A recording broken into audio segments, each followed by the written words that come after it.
በመስገዳችን ብቻ የምናገኛቸው እጅግ አስገራሚ በረከቶች። ሰላም ውድ ኦርቶዶክሳውያን እንደምን አላችሁ? እንኳን ወደ ቻናሌ በሰላም መጣችሁ።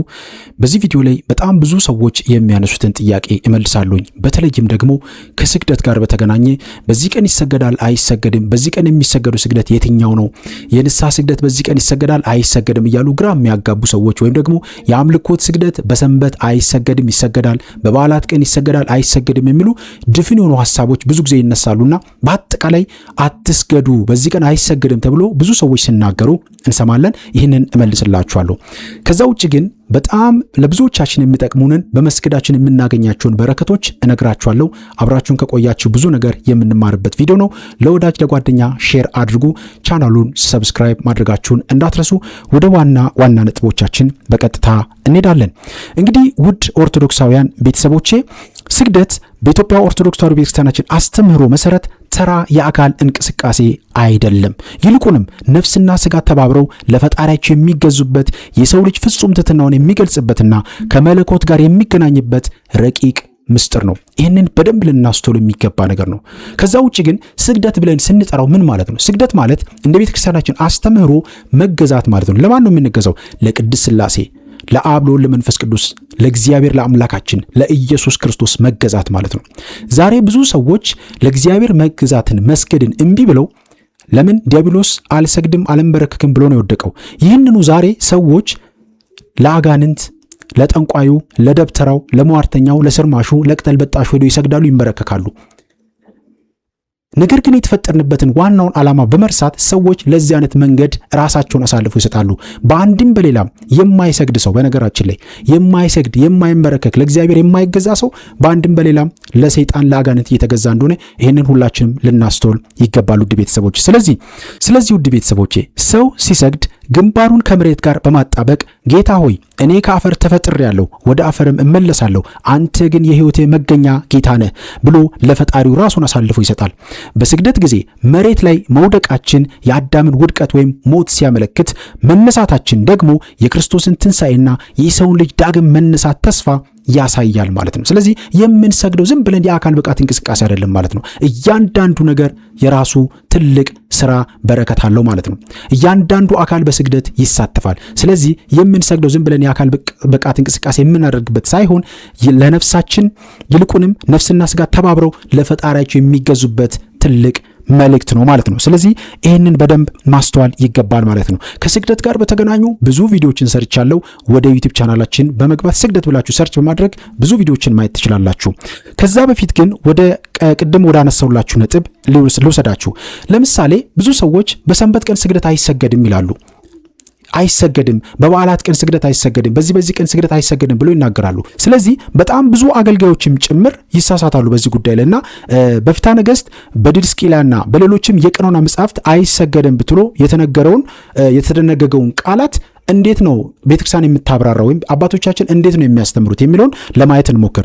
ስለዚህ አንደኛው ቅድም እንደነገርኳችሁ በቤተክርስቲያናችን 3 አይነት ስግደቶች አሉ። ይሄንን በደንብ ሁሉም ኦርቶዶክሳዊ ሊያውቀው ይገባል። አንደኛው የአምልኮት ስግደት ነው። ይሄ ለቅድስት ሥላሴ ለአምላካችን ለጌታችን ለመድኃኒታችን ለኢየሱስ ክርስቶስ ብቻ የሚቀርብ ስግደት ነው፣ የአምልኮት ስግደት የሚባለው ማለት ነው። ሁለተኛው የጸጋ ስግደት ነው። ይሄ ለእመቤታችን ለቅዱሳን ሰዎች ለቅዱሳን መላእክት ለታቦትና ለመስቀል የሚቀርብ የክብር ስግደት ነው።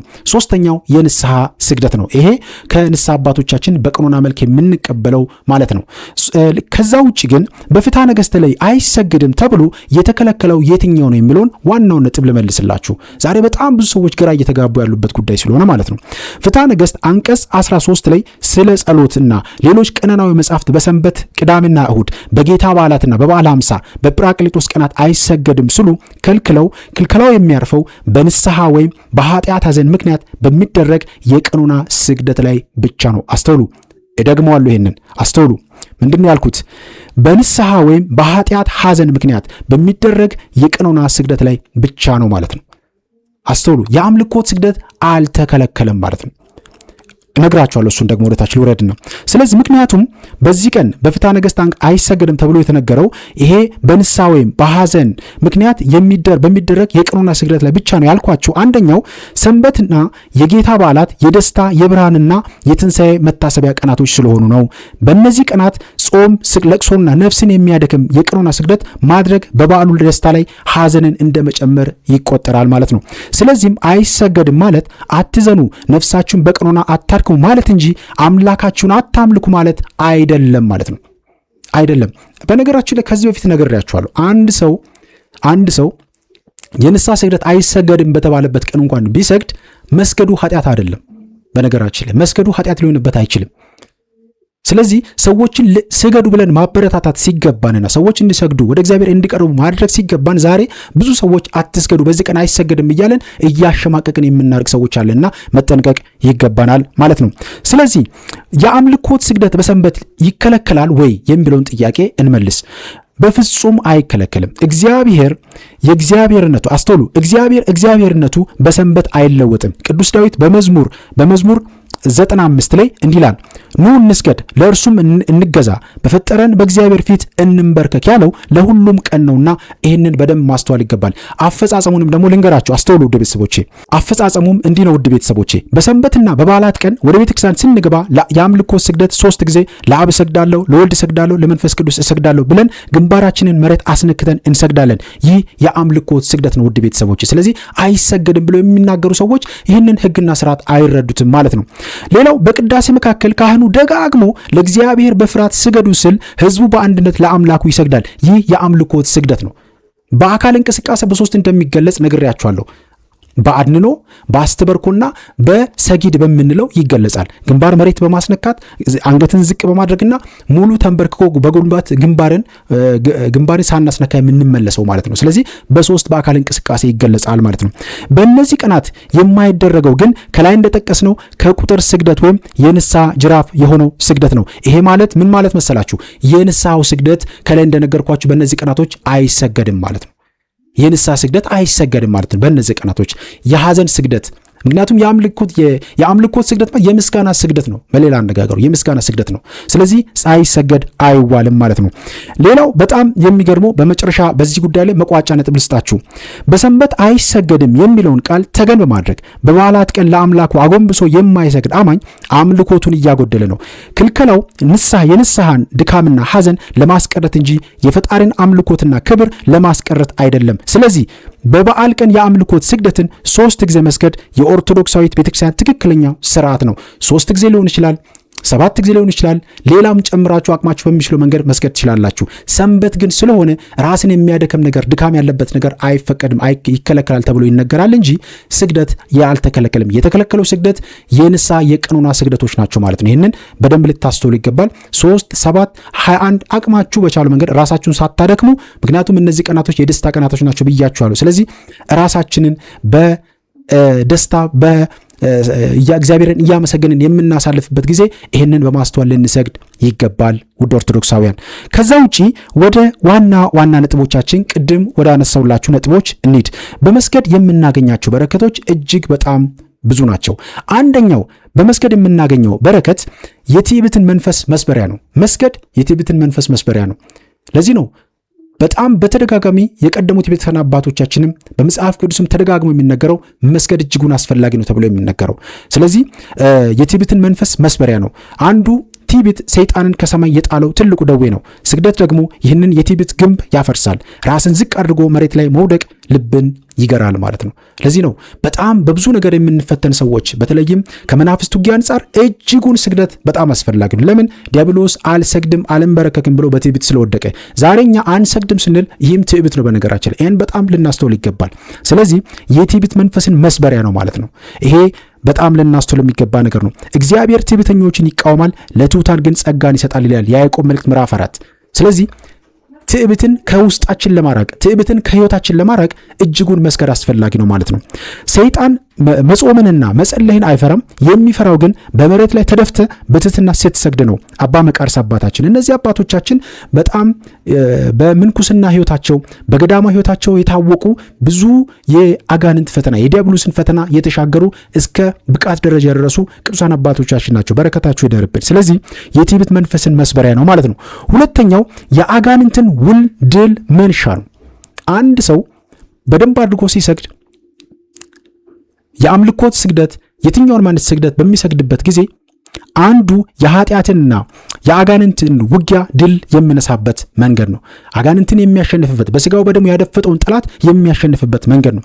አጋንንት በትዕቢት የወደቁ በመሆናቸው አስተውሉ፣ ሰላም የላቸውም። አንድ ክርስቲያን ሲሰግድ አጋንንት ይቃጠላሉ። ስግደት ለአጋንንት እንደ መቅሰፍት ነው። በገዳማት የምናውቃቸው ቅዱሳን አባቶቻችን መናፍስትን አንድም ግንባራቸው ላይ ሰብስበው እንዲታሰሩ ያደርጋሉ። ሌላ ጉልበታቸው ላይ እጃቸው ላይ ሰብስበው እንዲታሰሩ ያዛሉ። ይሄን የሚያደርገው እግዚአብሔር አምላካችን ነው። እነሱ ቃሉን መናገር ብቻ ነው።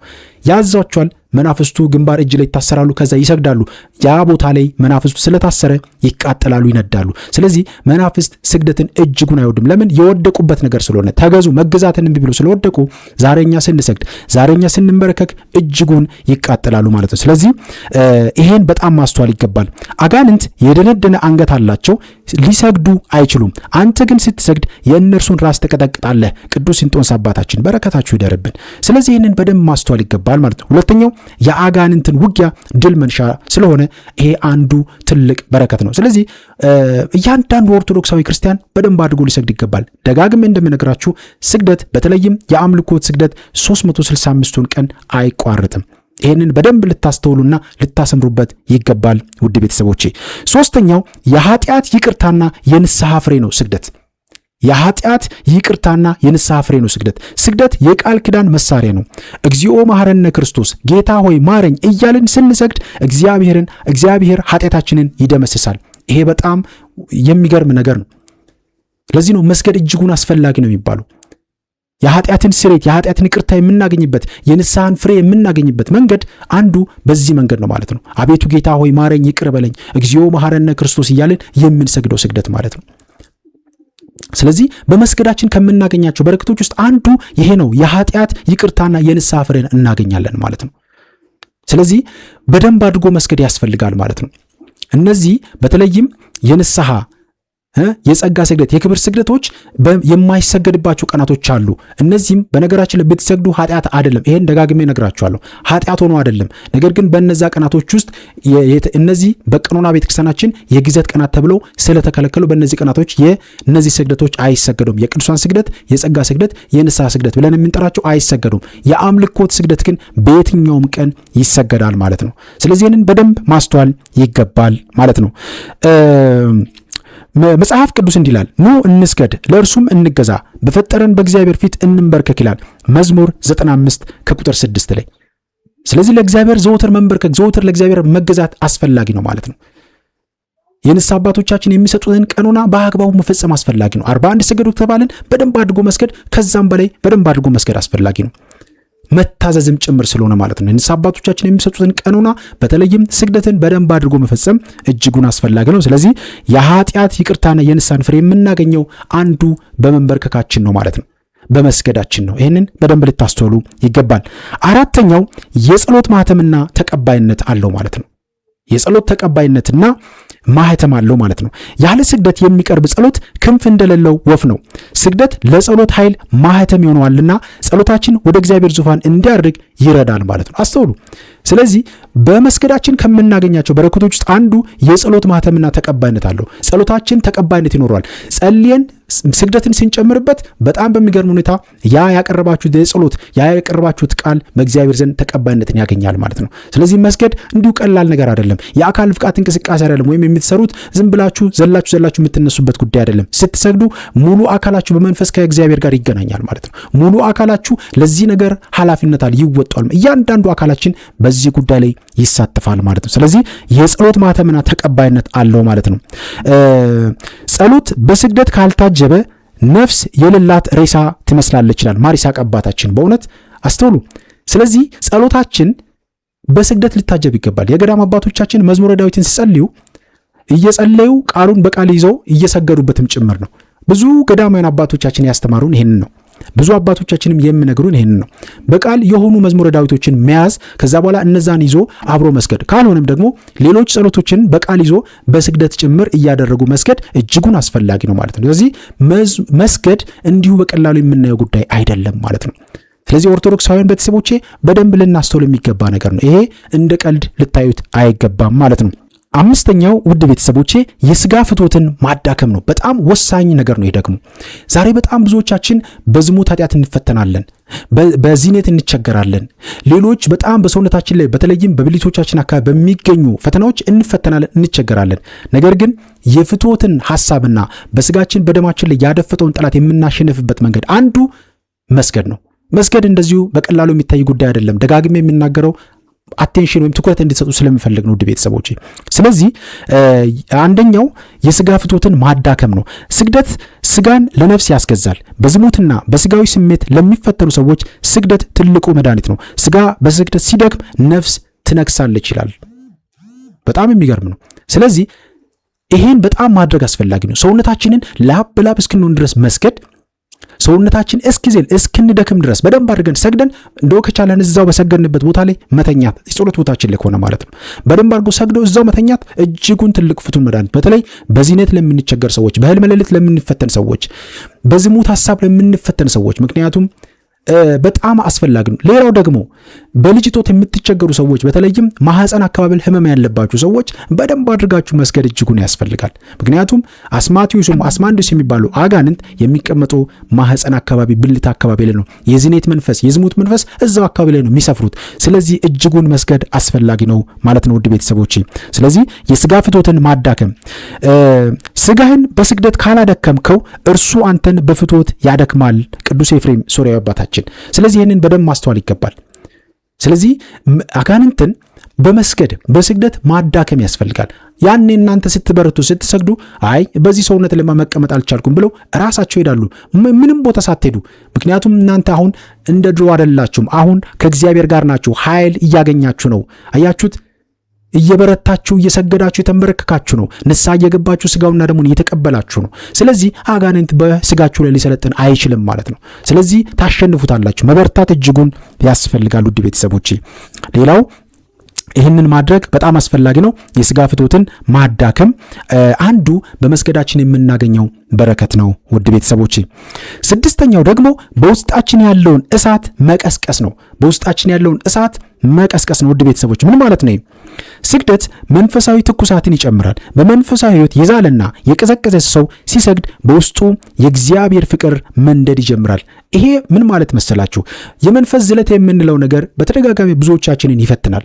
ጸሎት ጀምረን የሆኑ ወራት መጓዝ ከጀመርን በኋላ የሆነ ቦታ ላይ ቀድሞ ስንጸልይ የነበረውን ለምሳሌ የዕለቱን ውዳሴ ማርያም እና ሌሎች ጸሎቶችን ጨምረን እንጸልይ ከሆነ ቶታል እነዚህን እያቆምን እንመጣለን።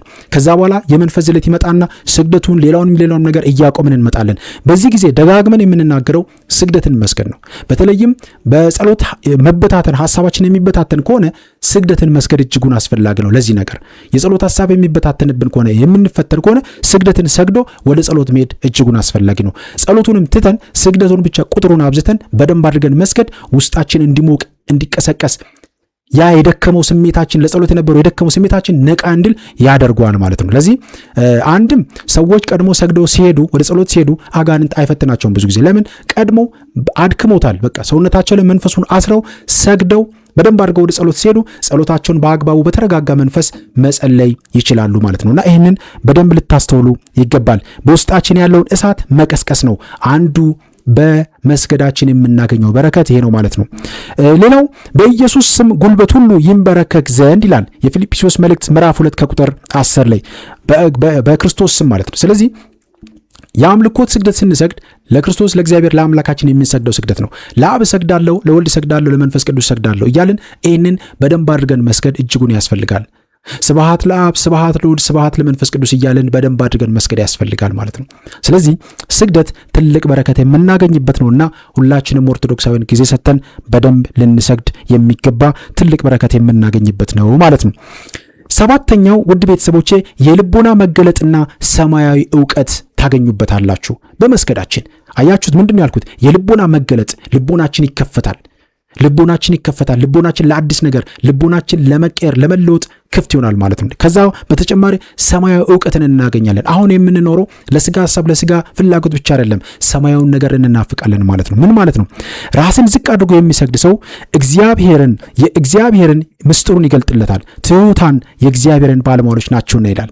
ስለዚህ ይሄ በጣም ልናውቀው የሚገባ ነገር ነው። እግዚአብሔር ምስጢሩን ለምሁራን ሳይሆን ለሚሰግዱለት ትሑታን ይገልጣል ማለት ነው። አያችሁት?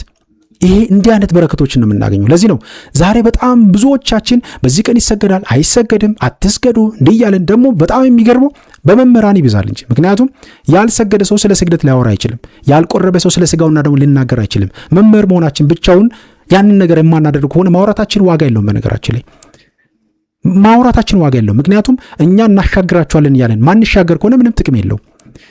ሰዎች የማናደርገውን ነገር የማናወራ ከሆነ ፍሬ አያፈራልንም።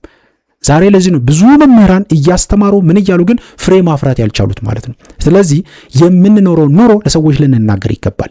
የማንኖረውን የማናደርገውን ህይወት ለሰዎች መናገር እጅጉን ኪሳራ ስለሆነ ማለት ነውና ይሄንን በደንብ ማስተዋል ይገባል ማለት ነው። የልቦና መገለጥና ሰማያዊ ዕውቀት እናገኛለን በመስገዳችን ማለት ነው። ስለዚህ ከዚህ በኋላ ውድ ኦርቶዶክሳውያን ይህንን መልእክት የምታዳምጡ ቤተሰቦቼ መስገድ ጀምሩ። ያልጀመራችሁ ራሳችሁን አዘጋጅታችሁ በምትችሉበት መንገድ የጸሎት ቦታ ያላችሁ በጸሎት ቦታችሁ ላይ የሌላችሁ ደግሞ የጸሎት ቦታ አዘጋጁ። እንዲሁ ደግሞ እስክታዘጋጁ ድረስም ቤተክርስቲያን እየሄዳችሁ መስገድ በደንብ መለማመድ አለባችሁ። በተለይም የአምልኮት ስግደት አይቋረጥም። ሰንበት ነው፣ በዓላት ናቸው፣ የጊዜት ቀናት ናቸው ተብሎ የአምልኮት ስግደት አይቋረጥም። የአምልኮት ስግደት ለቅድስት ሥላሴ ለአብ ለወልድ ለመንፈስ ቅዱስ ለክርስቶስ ለመድኃኔዓለም የሚቀርብ ስግደት ስለሆነ ማለት ነው።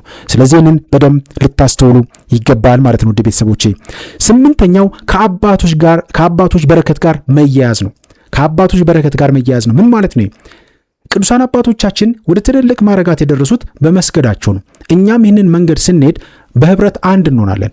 እኛ የኢትዮጵያ ኦርቶዶክስ ተዋሕዶ ቤተክርስቲያናችን ህብረታዊት ቤተክርስቲያን ነች እንጂ ለብቻ የተገነጠለ አንድነት የለንም። ስለዚህ የጋራ የህብረት አገልግሎት ነው ቤተክርስቲያናችን። ለዚህ ነው እኮ ቅዳሴው የህብረት ጸሎት፣ አብረን በጋራ ካህኑ ምለውን ህዝቡ እየመለሰ በጋራ ተስጦን እየተቀበልን እየመለስን የምንሳተፈው የጋራ አንድነት አያችሁት? የአንድነት ህብረታዊት ቤተክርስቲያን ስለሆነች ነው ቤተክርስቲያናችን። ስለዚህ ይህንን በደንብ ማስተዋል ይገባል።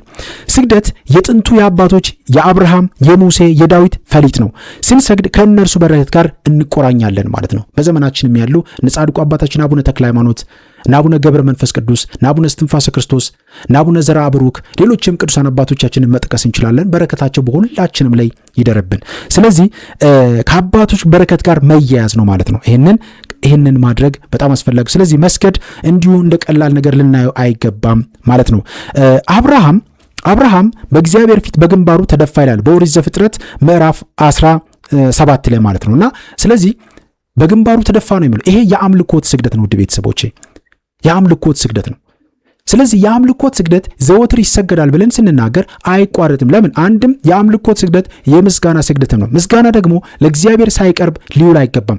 አምልኮት በዚህ ቀን ይመለካል፣ በዛ ቀን አይመለክም አይባልም። የአምልኮት ስግደት ዘወትር ይቀርባል። የመገዛት ስግደት ዘወትር ለእግዚአብሔር ይቀርባል። ይህንን አላደርግም የምንል ሰዎች ወደንም ጠላንም ከዲያብሎስ ጋር ህብረት እየፈጠረን ነው ማለት ነው። በእርግጠኝነት የምነግራችሁ ሰዎች ስግደትን አልንሰግድም ካሉ በትዕቢት ዲያብሎስ እንደወደቀው ዛሬም በትዕቢት መንገድ ላይ ስላለን ራሳችንን ልንፈትሽ ይገባል፣ ራሳችንን ልንመለከት ይገባል ማለት ነው። ስለዚህ ከአባቶች በረከት ጋር መያያዝ ነው አንዱ በስግደት የምናገኘው በረከት ማለት ነው። ዘጠነኛው ውድ ቤተሰቦቼ የህሊና ሰላምና የጭንቀት መወገድ አንዱ በስግደት የምናገኘው ይህን ነው። ለምን? ሰዎች ሲሰግዱ ሙሉ ሰውነታቸው በስግደት ላይ ይሳተፋል። አእምሮ፣ ጭንቅላት፣ አይን፣ እጅ፣ ሰውነታችን ሁሉም ነገራችን ይሳተፋል በስግደት። ስለዚህ በተለይም ደግሞ በአድንኖ የምንሰግደው ግንባር አስነክተን የምንሰግደውን ስግደት በጣም ብዙዎቻችን አዘውትረን ልንሰግድ ይገባል። በጣም ትልቅ በረከት የምናገኝበት መላው ሰውነታችን የሚሳተፍበት ስለሆነ ማለት ነው። በተለይም ደግሞ የዲስክ መንሸራተት እያልን የወገብ ህመም አለብኝ እያለን መስገድ አልችልም ወደታች ማጎንበስ አልቻልኩም የምትሉ ሰዎች እንደምንም ብላችሁ በአድንኖ ጀምራችሁ ከዛ በሰጊድ በአስተብርኮ እያደረጋችሁ ወደ ሰጊድ መሄድ አለባችሁ። ቅድም እንደነገርኳችሁ ማለት ሰጊድን በደንብ አድርጎ ግንባር መሬት አስነክቶ የሚሰገደውን ስግደት በደንብ አድርጎ መስገድ እጅጉን ያስፈልጋል ውድ ቤተሰቦች። ስለዚህ ስድስተኛው ዘጠነኛው የህልና ሰላምና የጭንቀት መወገድ ነው። በስግደት ጊዜ ደም ወደ ጭንቅላት በሚገባበት ወቅት በአእምሮ ውስጥ ያለ ውጥረትና ጭንቀት ይወገዳል። በመንፈሳዊ እይታ ደግሞ እግዚአብሔር ለሰገደው ሰው ሰላሜን እሰጥሃለሁ ይለዋል። ቃል ኪዳን ማለት ነው። አስቡት እንግዲህ ሰላሜን እሰጠዋለሁ ይላል። ስለዚህ ሰዎች ለእግዚአብሔር ሲገዙ፣ ለእግዚአብሔር ሲንበረከኩ፣ ለእግዚአብሔር ሲሰግዱ ምንም የህልና መጨነቅ፣ ድብርት፣ ጭንቀትና የሚባል ነገር አይኖርም። ሰላምና የጭንቀት መወገድን በሕይወታችን እናገኛለን። ይሄ አንዱ የመስገድ በረከት ነውና ይህንን በደንብ ልታስተውሉ ይገባል ውድ ቤተሰቦቼ። ይሄ እጅግ ብዙዎቻችንን የሚጠቅም ነገር ነውና ለእግዚአብሔር ስትሰግድ ምድራዊ ጭንቀትህ ከመሬት ጋር አብሮ ይፈሳል። ቅዱስ ዮሐንስ አፈወርቅ አስባችሁታል? ስትሰግዱ እንደዚህ ነው የሚሆነው ማለት ነው። በጣም ልንጠቀመው የሚገባ ትልቅ በረከት ነውና ይህንን ማድረግ ያስፈልጋል። የመጨረሻው የመንግስተ ሰማያት ዋስትና ነው። 10ኛው የመንግስተ ሰማያት ዋስትና ማለት ነው። ምን ማለት ነው? በምድር ላይ ለፈጣሪው የሰገደ ሰው በሰማይም ከመላእክት ጋር ሆኖ ለማመስገን ይታጫል። ስግደት የመንግስተ ሰማያት መለማመጃ ነውና በጣም የሚገርም ነው አይደል? ስለዚህ አንዱ የመንግስተ ሰማያት ዋስትና የሚያሰጠን ነገር ስግደትም ጭምር ነው ማለት ነው ውድ ቤተሰቦቼ። ስግደት ነው ማለት ነው። ምን ማለት ነው? 24ቱም ሽማግሌዎች በዙፋኑ ላይ በተቀመጠው ፊት ወድቀው ይሰግዳሉ ይላል ዮሐንስ ራዕይ ምዕራፍ 4 ከቁጥር 10 ላይ። ስለዚህ እኛም በደንብ አድርገን ስንሰግድ ከዚህ ህብረት ጋር እንሳተፋለን ማለት ነው። ከዚህ አንድነት ጋር እንሳተፋለን ማለት ነው። ከዚህ አምላካዊ ወይም መንፈሳዊ አገልግሎት ጋር እኛም እንሳተፋለን ማለት ነውና ይሄ በጣም ወሳኝ ነገር ነው ማለት ነው ውድ ቤተሰቦቼ። ስለዚህ ሁላችንም በተቻለን አቅም የአምልኮት ስግደትን፣ ማንኛውም አይነት ስግደትን፣ የክብር ስግደትን፣ የጸጋ ስግደትን በደንብ አድርገን ልንሰግድ ይገባል ውድ ቤተሰቦቼ። ስለዚህ ከዚህ ቪዲዮ በኋላ አትስገዱ፣ በዚህ ቀን አይሰገድም፣ ቤተክርስቲያኑ ስትሰግዱ ሰው መጥቶ እንዲብላችሁ በጭራሽ አትሸማቀቁ። ሰግዳችሁ ጨርሳችሁ በአቡነ ሰማያት ዘግታችሁ መነሳታችሁን መርሳት የለባችሁም። ስለዚህ ይሄ አይሰገድም የሚሉ ሰዎች የሆነ ችግር ያለባቸው ሰዎች ናቸው። በነገራችን ለአንዳንድ ሰዎች የቤተክርስቲያን ተቆርቋሪ ሆነው ሰዎች ሲሰግዱ ፍርዱን የሚሰጥ እግዚአብሔር አምላካችን ነው፣ ሕግንና ስርዓት እናስከብራለን እያለን ግን ስህተት የምንሰራ እጅግ በጣም ብዙ ሰዎች አለን። ስለዚህ የሚሰግዱ ሰዎችን እንኳን መተን ከስግደታቸው የምናቋርጥ ሰዎች አለን። አይደረግም እንደዚህ። በቃ ሰው በገባው መንገድ በተረዳበት መንገድ እግዚአብሔርን ሊያመልክ ይገባል። እግዚአብሔር ባወቀ እግዚአብሔር ዋጋቸውን ይሰጣቸዋል። ይህንን ሁላችንም ልናስፈልግ፣ ማንም በቅተን አይደለም፣ ማንም የምናውቀውን የተረዳነውን ነገር ነው የምናደርገው። እግዚአብሔር ለኛ በሚገባን በሚሆንልን መንገድ እግዚአብሔር የሚያስፈልገንን ይሰጠናልና እግዚአብሔር አምላካችን በእውነት ሁላችንንም ይባርከን። በስግደት ተባርከን ቤታችን በበረከት ህይወታችን የሰላም እንዲሆን እግዚአብሔር አምላካችን ሁላችንንም ይርዳን። ስለዚህ ውድ ቤተሰቦቼ፣ እህት ወንድሞቼ፣ ስግደት ጂምናስቲክ አይደለም፣ የአምልኮት መግለጫ እንጂ። ስለዚህ ስትሰግድ በአካል ብቻ ሳይሆን በልብም ስገድ። አልችልም፣ ይደክመኛል የሚለውን የሰይጣን ድምፅ አትስማ። ዛሬ አንተ ካልሰገድክ ነገ ድንጋዮች ይጮሃሉና። ስለዚህ ይህንን በደንብ ማስተዋል ይገባል ማለት ነውና በየቀኑ ቢያንስ 12 ጊዜ 21 ጊዜ 41 ጊዜ መስገድ እጅጉን አስፈላጊ ነው ውድ ቤተሰቦችና አቅማችን እንደፈል 3ም ይሁን 7ም ይሁን 10ም ይሁን 12ም ይሁን 16ም ይሁን አቅማችን የፈቀደውን ያህል ግን መስገድ መለማመድ አለብን። በጾም ወቅት ደግሞ እንደ አቅሙ በደንብ አድርጎ መስገዶን ማብዛት አለበት። አሁን ያለነው በጾም ወቅት ላይ ስለሆነ ስለዚህ በዚህ ወቅት ላይ በደንብ ይሰገዳል። በተለይም ደግሞ የጸጋ ስግደት፣ የክብር ስግደት በደንብ የሚሰገድበት ወቅት ነውና በደንብ አድርገን መስገድ ያስፈልጋል። የንስሐ ስግደትን በዚህ ወቅት በደንብ የሚሰገድበት ወቅት ነውና ይህንን እያስብን መስገድ እጅጉን ያስፈልጋል ማለት ነውና ይህንን ማድረግ ለሁላችንም ይጠበቃል። እግዚአብሔር አምላክ ስግደታችንን ተቀብሎ በረከቱን በቤታችን ያፍስስልን። ወስብሐት ለእግዚአብሔር። ያስተማረን፣ የመከረን፣ የገሰጸን የአባቶቻችን አምላክ እግዚአብሔር አምላካችን ከሁላችን ጋር ይሁን። እንግዲህ በመጨረሻም ላይ ይሄን እነግራችኋለሁ። በሰንበት አይሰገድም የሚለውን ቃል ተገን በማድረግ በበዓላት ቀን ለአምላኩ አጎንብሶ የማይሰግድ አማኝ አምልኮቱን እያጎደለ ነው። ክልከላው የንስሐን ድካምና ሐዘን ለማስቀረት እንጂ የፈጣሪን አምልኮትና ክብር ለማስቀረት አይደለም። ስለዚህ በበዓል ቀን የአምልኮት ስግደትን ከቻልን 3 ጊዜ ከሆነ 7 ጊዜ ከሆነልን 21 ጊዜ ከሆነልን 41 ጊዜ አቅማችን የፈቀደውን ያህል ስግደት ልንሰግድ ይገባል። የኦርቶዶክሳዊት ቤተክርስቲያን ትክክለኛው ስርዓት ይህ ነውና በደንብ ልታስተውሉ ይገባል። በዚህ ቀን አይሰገድም የሚሉ ሰዎች ድፍን ቃሉን ሳይሆን መናገር ያለባቸው በደንብ አብራርተው ይሄ ነው ብለው ልናገሩ ይገባል። ብዙ ሰዎች ስግደትን የሚቃወሙት በተለይም አይሰገድም ብለው የሚናገሩ ሰዎች በአንድም በሌላም የዲያብሎስን ስራና ሐሳብ እየደገፉ ነው። ስለዚህ በጣም ልናስተውል ይገባል። እግዚአብሔር አምላካችን ከሁላችን ጋር ይሁን። በያላችሁበት ሰላም ሁኑ። ይህንን መረጃ ለወዳጅ ለጓደኛ፣ ለቤተሰብ ሼር አድርጉ። ይቆየን። አሜን።